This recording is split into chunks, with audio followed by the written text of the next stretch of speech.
పాపం మా తమ్ముడు 95% లివర్ పోయింది. 20-25 రోజుల్లో ఆపరేషన్ చేయకపోతే కష్టం అని చెప్పారు. మాకు ఏం చేయాలో పోయిన పరిస్థితుల్లో మా సీతయ్య గారి దగ్గరికి వెళ్ళాము. ఆయన చెప్పారు యాలగడ్డ దగ్గరికి వెళ్దాం, ధనవాడు పులి, మన పులి దగ్గరికి వెళ్తే మీ పేరు కావాలని చేసి పెడతారో అని చెప్పారు.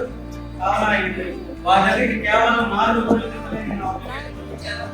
వారు ఏం చేశారో తెలియదు కానీ సీఎం గారి కంటే ఎలా పడ్డారో నాకు తెలియదు కానీ 4 రోజుల్లో నాకు ఎంతో కొంత సాయం చేసి నన్ను ఒడ్డు పడేశారు.